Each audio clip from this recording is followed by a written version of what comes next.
Smart boy.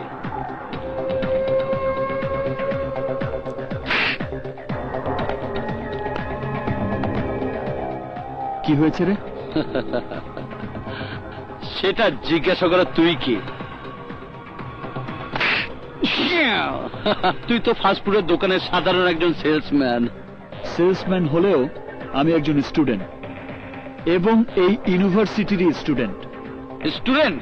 তাকিয়ে দেখ, এখানে অনেক স্টুডেন্ট আছে। কথা না বলে ওদের মতো দাঁড়িয়ে দাঁড়িয়ে দেখতে থাক। প্রকাশ্য দিবালোকে আমার লোকজনকে লাশ বানিয়ে এখানেই কবর দিয়ে দেবে। গতকাল মার্কেটে তোর কাছ থেকে বিদায় নিয়ে আসার সময় ও পল্লবীকে ধাক্কা মেরেছিল।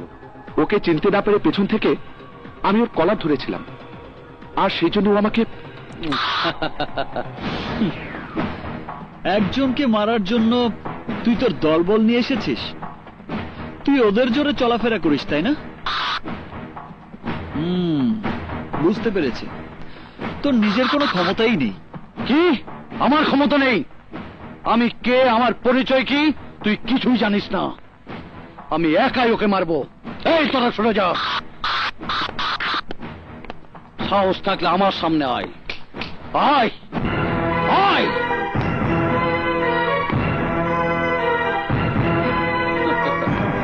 Come on!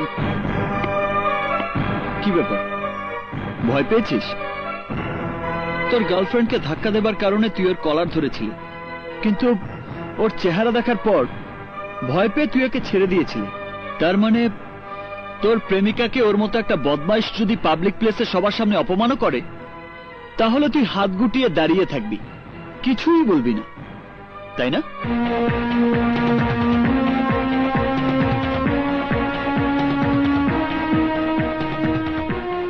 তোর ভেতরেও শক্তি আছে শ্রাবণ, যে শক্তি দিয়ে ওর মতো গুন্ডাকে শায়েস্তা করা সম্ভব। সেই শক্তিকে তুই জাগিয়ে তোল, বুকে সাহস নিয়ে এগিয়ে যা। যা বিপ্লব! ওর ব্যাটারি তো ফিউজ হয়ে গেছে। ফিউজ ব্যাটারিতে চার্জ দিয়ে কোনোই লাভ হবে না। ওকে আমি 24 ঘন্টা সময় দিয়ে গেলাম।